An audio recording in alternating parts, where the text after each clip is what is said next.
आपलं सगळ्यांचं स्वागत आहे मुंबई तक मध्ये. आता वेगवेगळ्या भागातले कल हाती यायला सुरुवात झालेली आहे आणि बीड मधलं चित्र आता काहीसं वेगळं असलेलं आपल्याला पाहायला मिळत आहे. बीडमध्ये खरं तर भाजप विरुद्ध राष्ट्रवादी अशी लढत आपल्याला पाहायला मिळाली आणि इंटरेस्टिंगली पंकजा मुंडे यांची खेळी या सगळ्यामध्ये आता सफल होताना आपल्याला पाहायला मिळत आहे. पंकजा मुंडे यांनी अगदी सायलेंट काम बीडमध्ये केलं होतं आणि त्याचेच परिणाम आता निकालांमध्ये आपल्याला पाहायला मिळत आहेत. बीड मधल्या जवळजवळ अनेक ज्या नगरपंचायती आहेत, नगर परिषद आहेत, तिथे आता भाजपने आघाडी घेतलेली आहे आणि हा राष्ट्रवादीला अजित पवारांना मोठा धक्का मानला जातोय. खरं तर अजित पवारांनी बीडमध्ये अनेक सभा घेतल्या होत्या. अजित पवार हे बीडचे पालकमंत्री सुद्धा आहेत. असं असताना सुद्धा पंकजा मुंडे यांची खेळी आता बीडमध्ये काम केल्याचं आपल्याला पाहायला मिळतंय आणि मुंडेंचा करिश्मा हा अद्यापही बीडमध्ये कायम असल्याचं सुद्धा या सगळ्यामधनं समोर आलेलं आहे. आपल्याला बीडचे सगळे अपडेट्स घ्यायचे आहेत आणि बीडमध्ये नेमकं काय घडलेलं आहे हे सगळं समजावून घ्यायचंय. खरं तर एक अर्थाने हा जरांगे पाटील यांना सुद्धा धक्का आहे का हे सुद्धा आपल्याला समजावून घ्यायचंय. कारण जरांगे पाटील यांनी सुद्धा गेल्या काही काळामध्ये आपण बघतो की त्यांचं तिथे मोठं प्रस्थ होतं. या सगळ्यामध्ये त्यांनी अनेकदा मुंडे कुटुंबियांवर टीका केलेली आहे. पंकजा मुंडे असतील, धनंजय मुंडे यांच्या विरोधात ते टीका करत असतात. पण या सगळ्यामध्ये आता पंकजा मुंडे या सगळ्या त्यांच्या खेळीमध्ये यशस्वी होताना आपल्याला पाहायला मिळत आहेत. बीड जिल्ह्यामध्ये खरं तर पंकजा मुंडे यांची रणनीती यशस्वी ठरलेली आहे.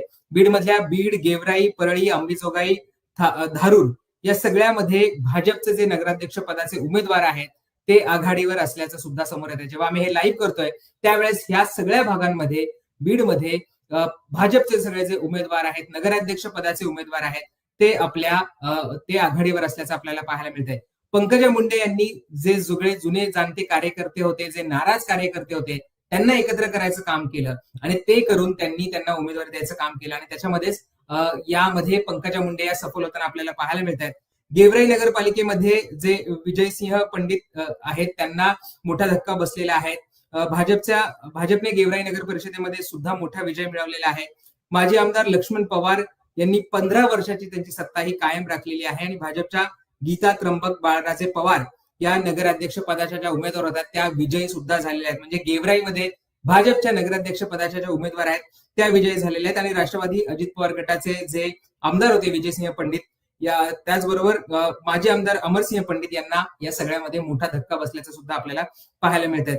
पंकजा मुंडे यांनी गेवराईमध्ये सुद्धा त्यांचं वर्चस्व राखल्याचं आपल्याला पाहायला मिळतंय. मी जसं म्हटलं की गेल्या काही काळापासून बीड हे खरं तर हॉटस्पॉट झालं होतं. मग तिथे संतोष देशमुख यांच्या हत्येचं प्रकरण असो, इतर प्रकरण असो, या सगळ्यामध्ये बीडकडे सगळ्यांचं लक्ष होतं.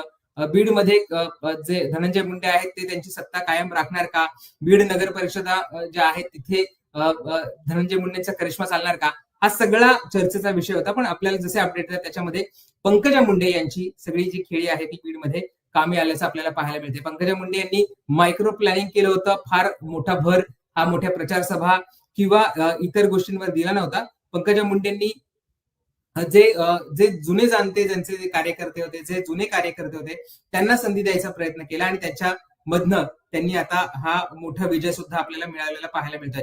अनेक भागातले अपडेट्स येतात ते आम्ही तुमच्यापर्यंत पोहोचवत राहणार आहोत. पण बीड खास करून सगळ्यांचं हॉटस्पॉट राहिलं होतं. जसं मी म्हणतोय की बीडमध्ये अनेक काळापासून आपण बघतोय की पंकजा मुंडे असतील किंवा दादा असतील यांचा तिथे काम होतं. अजित पवार हे बीडचे खरं तर पालकमंत्री सुद्धा आहेत. त्यामुळे तिथे बीडवर कडे अजित पवारांचं सुद्धा मोठं लक्ष होतं. राष्ट्रवादीचा गड सुद्धा आपण म्हणतो की बीड आहे आणि त्यामध्येच आपण बघतोय की असं असलं तरी सुद्धा बीडमध्ये आता पंकजा मुंडे यांनी राष्ट्रवादीला नमवायचं एक प्रकारे काम केलेलं आहे. आपण बघतो की अनेक भागांमध्ये भाजपचे जे उमेदवार आहेत ते आघाडीवर असल्याचं आपल्याला सुद्धा पाहायला मिळत आहे. अनेक अपडेट्स याच्यामध्ये सगळ्यात येत आहेत. अंबेजोगाईची जी 6वी फेरी होती त्यावेळेस जे नगराध्यक्ष पदाचे उमेदवार आहेत नंदकिशोर मुंदडा हे आघाडीवर असल्याचं आपल्याला पाहायला मिळालं होतं. त्यांना 22,777 इतकी मतं आहेत ती मिळाली होती. तर घड्याळ ज्या चिन्हावर म्हणजे एनसीपीच्या चिन्हावर जे राजकिशोर मोदी हे निवडणूक लढत होते त्यांना 20,280 इतकी मतं पडल्याचं सुद्धा आपल्याला पाहायला मिळत होतं. त्यामुळे अनेक फेऱ्यांमध्ये आपण बघतो की मागे पुढे झाल्याचं पाहायला मिळालं, काटेकी टक्कर असल्याचं सुद्धा आपल्याला पाहायला मिळालं होतं. पण या सगळ्यामध्ये पंकजा मुंडे यांची खेळी काम केलेली आहे. आपण जर बघितलं तर परळी वैजनाथचा जर आढावा घेतला तर चौथ्या फेरीमध्ये काय चित्र होतं, तर चौथ्या फेरीमध्ये पद्मश्री धर्माधिकारी या ज्या घड्याळ चिन्हावर लढवत होत्या त्या पुढे होत्या. त्याचबरोबर तुतारीच्या संध्या देशमुख या दुसऱ्या नंबरवर होत्या. काँग्रेस हे तिसऱ्या नंबरवर होतं. घड्याळाचा लीड हा 3,708 होता. पण त्यानंतर सुद्धा आपण बघतो की चित्र काहीसं पालटलेलं आपल्याला पाहायला मिळते. वेगवेगळ्या भागांमधले अपडेट जेव्हा घेतले आपण, त्यानंतर असं लक्षात आलं की बीजेपी या सगळ्या भागांमध्ये आघाडीवर असल्याचं आपल्याला पाहायला मिळालं होतं. अंबेजोगाईमध्ये 5वी फेरी जमली तेव्हा नंदकिशोर मुंदडा हे आघाडीवर असल्याचं सुद्धा या सगळ्यामध्ये पाहायला मिळालं होतं. धारूरचा आपण जर विचार केला तर धारूरमध्ये 5व्या फेरीमध्ये नगर अध्यक्षपदाचे जे उमेदवार होते राजाभाऊ निर्मळ, जे भाजपचे उमेदवार आहेत, ते आघाडीवर होते. त्याचबरोबर दुसऱ्या क्रमांकावर बालाभाई जाधव जे एनसीपीचे उमेदवार आहेत ते होते, आणि तिसऱ्या पदावर अर्थात म्हणजे उद्धव बाळासाहेब ठाकरे यांचा जो पक्ष आहे तो असल्याचं आपल्याला पाहायला मिळालं होतं. धारूरमध्ये सुद्धा बीजेपी या सगळ्यामध्ये आघाडीवर असल्याचं आपल्याला पाहायला मिळालं होतं. त्यामुळे आपण सगळे अपडेट्स हे बीडचे पाहत आहोत की ज्याच्यामध्ये भाजप हा मोठ्या प्रमाणावर बीडमध्ये अनेक भागांमध्ये पुढे असल्याचं आपल्याला पाहायला मिळालेलं आहे. आणि एक प्रकारे पंकजा मुंडे यांनी जी रणनीती आखली होती ती या सगळ्यामध्ये सफल होताना आपल्याला पाहायला मिळते. परत एकदा सांगतो की बीड जिल्ह्यामध्ये पंकजा मुंडे यांची रणनीती कायम ठरलेली आहे. बीड, गेवराई, परळी, अंबेजोगाई, धारूर या सगळ्यामध्ये भाजपचे जे नगराध्यक्ष पदाचे उमेदवार आहेत ते आघाडीवर आहेत. पंकजांनी नव्या कार्यकर्ते, नव्या दव्याचे कार्यकर्ते यांना सोबत घेतले होते, आणि त्याचबरोबर जुन्या जाणत्या कार्यकर्त्यांना सुद्धा सोबत घेतलं होतं, आणि त्याचा फायदा कुठेतरी आपल्याला बीडमध्ये होताना पंकजा मुंडे यांना बघायला मिळतोय. खरं तर अजित पवारांनी सुद्धा मोठी ताकद ही बीडमध्ये लावली होती. अनेक सभा या अजित पवारांच्या बीडमध्ये झाल्या होत्या.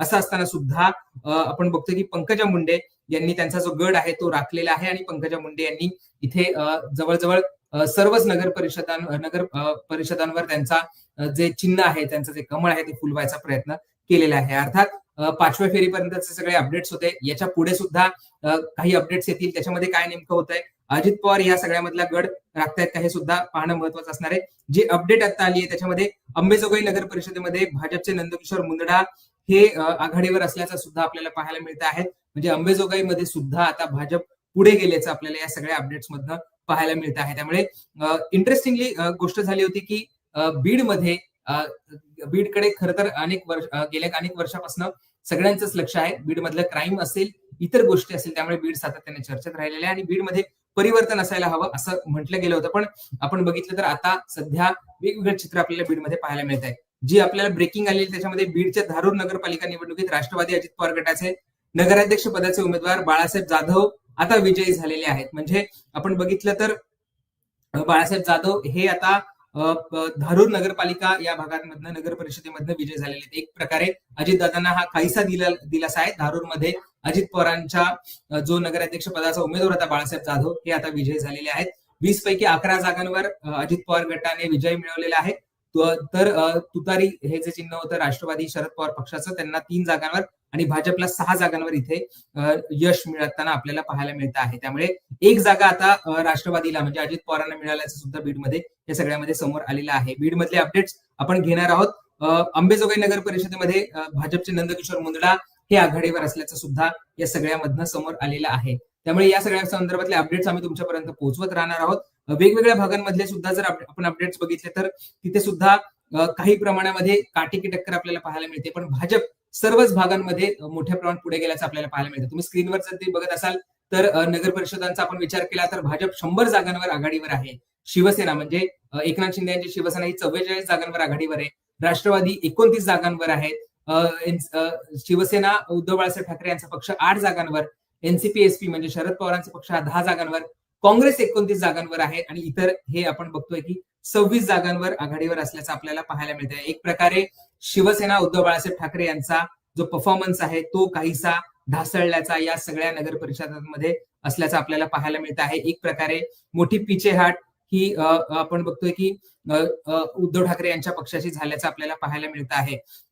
याच गेलो आपण तर काँग्रेसला सुद्धा आपण बघतोय की 29 जागा या मिळालेल्या आहेत. काँग्रेस सुद्धा काही भागांमध्ये स्ट्रॉंग असल्याचं आपल्याला पाहायला मिळते. चंद्रपूरमध्ये खास करून काँग्रेसचे जे नगराध्यक्ष पदाचे उमेदवार आहेत ते मोठ्या प्रमाणावर विजय झाल्याचं, पुढे गेल्याचं आपल्याला पाहायला मिळतंय. दादा सुद्धा काही प्रमाणामध्ये आपण बघतोय की 29 जागांवर त्यांना विजय मिळवता आलेला आहे किंवा आघाडी मिळवता आलेली आहे. शिवसेनेपेक्षा ही आघाडी कमी आहे. त्यामुळे एक प्रकारे या सगळ्या निवडणुकांमध्ये आपण बघतोय की भाजप आणि शिवसेना हेच प्रमुख विरोधी पक्ष असल्याचं समोर आलं होतं. अनेक नगर परिषदांमध्ये भाजप आणि शिवसेनाच हे एकमेकांच्या विरोधात लढले होते, आणि त्याचं चित्र आपल्याला या स्क्रीनवर सुद्धा दिसतंय की जिथे 44 जागा या शिवसेनेला आहेत, 100 जागा या भाजपला मिळालेल्या आहेत, 29 जागांवर राष्ट्रवादी आहे. युपीटीचा परफॉर्मन्स हा सर्वात लो आहे. 8 जागांवर ते आघाडी असल्याचं आपल्याला पाहायला मिळतंय. एनसीपी शरद पवारांचा पक्ष हा 10 जागांवर आणि काँग्रेस विदर्भामध्ये काँग्रेसने त्यांचा गड कायम ठेवलेला आहे. विदर्भामध्ये काँग्रेस 29 जागांवर आणि इतर सुद्धा हे आपण बघतो की 26 जागांवर आघाडीवर असल्याचं आपल्याला पाहायला मिळते. एक प्रकारे हा भाजपने ही सगळी नगर परिषदांची निवडणूक आपल्या ताब्यात घेतल्याचं या सगळ्यामध्ये आपल्याला पाहायला मिळते. अगदी आपण पटकन आपल्या स्क्रीनवरच्या इतर गोष्टी जर बघितल्या तर नगरपंचायतींचा विचार केला तर बीजेपी 23 जागांवर आघाडीवर आहे, शिवसेना 8 जागांवर आहे, राष्ट्रवादी 2 जागांवर आहे, युपीटी 3 जागांवर आहे, एनसीपी एकही जागावर नाहीये, काँग्रेस 4 जागांवर आहे आणि इतर हे 2 जागांवर आघाडीवर असल्याचं आपल्याला या सगळ्यामधनं पाहायला मिळतं आहे. त्यामुळे भाजप एक प्रकारे या सगळ्या निवडणुकीमध्ये पुढे गेल्याचे आपल्याला पाहायला मिळतं आहे. भाजपने मोठी आघाडी या सगळ्या निवडणुकांमध्ये घेतलेली आणि खरंच याच निवडणुकांचा परिणाम आपल्याला महापालिकांवर होतो का हे पाहावं लागणार आहे. कारण बीएमसीची निवडणूक ही ठाकरे बंधूंसाठी अत्यंत महत्वाची असणार आहे. हाच जर कल बीएमसी निवडणुकांमध्ये राहिला तर ठाकरे बंधूंसाठी ही कळीचा मुद्दा असणार आहे. कारण केवळ 8 जागांवर ही शिवसेना उद्धव बाळासाहेब ठाकरे यांचा पक्ष आघाडीवर आपल्याला पाहायला मिळतोय. पण आपण जेव्हा पुन्हा एकदा अंबेजोगाईची आपल्याला अपडेट आलेली आहे, आपले प्रतिनिधी रोहिदास हातागळे यांनी अपडेट दिलेली आहे. अंबेजोगाई नगर परिषद निवडणुकीमध्ये भाजपचे नंदकिशोर मुंदडा हे आता विजयी झालेले आहेत. नंदकिशोर मुंदडा हे अंबेजोगाई जी नगर परिषद आहे तिथनं विजयी झालेले आहेत. नमिता मुंदडा ज्या आमदार आहेत त्यांचे ते सासरे आहेत. अंबेजोगाई नगर परिषद खरं तर अत्यंत चुरशीची होती. नगराध्यक्ष पदाचे जे पराभूत झालेले उमेदवार आहेत राजकिशोर मोदी यांच्याकडे 25 वर्षांपासून अंबेजोगाई नगर परिषद ही ताब्यात होती आणि यांना टक्कर देत आता अंबेजोगाईमध्ये नंदकिशोर मुंदडा यांनी विजय मिळवलेला आहे. विशेष बाब म्हणजे या निवडणुकीमध्ये आपण जर बघितलं दोन्ही उमेदवारांनी पक्षांची चिन्ह ही घेतली नव्हती. कुठेही त्यांनी पक्षांचं चिन्ह वापरलं नव्हतं. स्वतंत्र आघाडी स्थापन केली होती आणि याच्यामध्ये आता नंदकिशोर मुंदडा हे विजयी झालेले आहेत. त्यामुळे एक प्रकारे मोठा विजय हा आपण बघतोय की बीजेपीला आपल्याला पाहायला मिळतो आहे. अर्थात तिथे त्यांनी स्थानिक आघाड्या तयार केल्या होत्या, पक्षांची चिन्ह घेतली नव्हती. पण असं असताना 25 वर्षांची जी सत्ता होती ती उलथवून टाकण्यामध्ये नंदकिशोर मुंदडा यांना यश आलेलं आहे आणि अंबेजोगाईमध्ये बीडमध्ये आता भाजपचा नगराध्यक्ष झालेला आहे. भाजपने तिथे जे विजय आहे तो मिळवला सुद्धा आहे. आमचे प्रतिनिधी रोहिदास हातागळे यांनी नंदकिशोर मुंदडा यांच्याशी मुलाखत घेतलेली आहे, त्यांच्याशी बातचीत केलेली आहे. ती सुद्धा तुम्हाला आता थोड्या वेळातच मुंबईच्या युट्यूब चॅनलवर पाहायला मिळेल. त्यामुळे आपण बघतो की बीडची निवडणूक ही अत्यंत इंटरेस्टिंग झाली होती, चुरशीची झाली होती आणि याच्यामध्ये आपल्याला बघतोय की याच्यामध्ये मोठा जो विजय आहे तो भाजपला आपल्याला इथे मिळताना पाहायला मिळतो. त्यामुळे इंटरेस्टिंग आकडे आपल्या सगळ्या समोर मध्ये येत आहेत, ते आम्ही तुमच्यापर्यंत पोहोचवत राहू. सगळे अपडेट सुद्धा आम्ही तुमच्यापर्यंत पोहोचवत राहू. बीड मधल्या घडामोडी ही तुमच्यापर्यंत पोहोचवण्याचा हा आमचा प्रयत्न होता. बीडमध्ये पंकजा मुंडे यांनी जी खेळी केली होती, पंकजा मुंडे यांनी जे मायक्रो प्लॅनिंग केलं होतं त्याचा फायदा कुठेतरी पंकजा मुंडेंना या सगळ्यामध्ये होताना पाहायला मिळतोय आणि एक प्रकारे पंकजा मुंडे यांनी या सगळ्यामध्ये आघाडी घेतल्याचं सुद्धा आपल्याला पाहायला मिळत आहे. दादांना हा मोठा धक्का इथे पाहायला मिळतोय. दादांचा उमेदवार एका ठिकाणी आता विजय झालेला आहे, एका ठिकाणी नगर अध्यक्ष पदाचा जो उमेदवार आहे तो जिंकून आलेला आहे. त्यामुळे इतर ठिकाणचे निकाल काय लागत आहेत, दादांना खरंच बीड हे त्यांच्या ताब्यात ठेवता येतं आहे का पंकजा मुंडे इथे पुन्हा एकदा त्यांचं वर्चस्व प्रस्थापित करतात, हे सगळं पाहणं महत्वाचं असणार आहे. पण अजित पवारांच्या अनुषंगाने हा खरं तर धनंजय मुंडे यांना सुद्धा मोठा धक्का आहे. कारण धनंजय मुंडे आणि बीड यांचं एक वेगळंच नातं असल्याचं पाहायला मिळते. परळी आणि इतर भागामध्ये धनंजय मुंडे यांचा प्रस्ताव आहे, पण या सगळ्या गोष्टीला कुठेतरी मागे टाकायचा प्रयत्न हा आता भाजपकडनं झाल्याचं आपल्याला पाहायला मिळतोय. एक प्रकारे धनंजय मुंडे यांच्या सुद्धा वर्चस्वाला कुठेतरी धक्का द्यायचा भाजपचा प्रयत्न आहे का, हा सुद्धा इंटरेस्टिंग या सगळ्यामधला मुद्दा आहे. आणि अजितदादांनी इतक्या सभा घेतल्यानंतर सुद्धा लोक त्यांच्या पाठीशी उभे राहिलेले नाहीयेत, हे तरी सध्याच्या निकालावरनं सध्याच्या अपडेट्स मधून आपल्या समोर येत आहे. अजितदादा हे खरं तर बीडचे पालकमंत्री आहेत. बीडचं पालकमंत्री पद हे अजितदादांकडे गेलेले आहे. धनंजय मुंडे यांच्याकडे ते सुरुवातीला होतं, पण संतोष देशमुख यांच्या प्रकरणानंतर हे जे पालकमंत्री पद आहे दादांनी ठेवलं होतं. काही बदल हे करायचा प्रयत्न हा अजित पवारांकडनं हा बीडमध्ये सुरू होता. गुन्हेगारीला आळा घालू असं अजित पवार सातत्याने म्हणत होते. हे सगळं असलं तरी सुद्धा आता सध्या आपण बघतो की बीड मधल्या नगर परिषदांमध्ये जी पसंती आहे ती भाजपला इथे असताना पाहायला मिळते आहे. इंटरेस्टिंग गोष्ट असेल, पुढे काय होतं हे सगळं पाहणं महत्वाचं असणार. या सगळ्यातले अपडेट्स आम्ही तुमच्यापर्यंत पोहोचवत राहू. त्यामुळे मुंबई तकला सबस्क्राईब केलं असेल ते करायला विसरू नका. बेल आयकॉनवर क्लिक केलं तुम्हाला या सगळ्या संदर्भातले अपडेट सुद्धा मिळतील. जाता जाता अगदी टॅली आपण पटकन बघूयात. 246 नगर परिषदांच्या निवडणुकांचा निकाल लागतोय. त्याच्यामध्ये बीजेपी सध्या आपण बघतो की 12:30 वाजलेत. खरं तर कल आता एकंदर समोर यायला लागले, जवळजवळ सगळेच निकाल समोर यायला लागलेत. पण यामध्ये बीजेपी सर्वात आघाडीवर आपल्याला पाहायला मिळते. 99 जागांवर बीजेपी नगराध्यक्ष पदांचे उमेदवार 99 जागांवर बीजेपीचे हे आघाडीवर आहेत. शिवसेनेचे 43 जागेवर, एनसीपी म्हणजे अजितदादांच्या पक्षाचे 29 जागेवर, त्याचबरोबर परत आकडे बदलले, दादांचे आता 28 जागांवर गेलेले. शिवसेना युबीटी उद्धव ठाकरेंचा पक्ष 7 जागांवर, एनसीपी एसपी शरद पवारांचा 10 जागांवर, काँग्रेस आश्चर्यकारक मोठ्या प्रमाणात विजय मिळवताना आपल्याला पाहायला मिळते. 30 जागांवर काँग्रेसचे नगराध्यक्ष पदाचे उमेदवार आहेत ते आघाडीवर आहेत आणि इतर हे 28 जागांवर आघाडीवर असल्याचं आपल्याला पाहायला मिळत आहे. शिवसेनेचा म्हणजे उद्धव बाळासाहेब ठाकरे यांच्या पक्षाचा सर्वात लोएस्ट परफॉर्मन्स आपल्याला पाहायला मिळतो या सगळ्यामध्ये.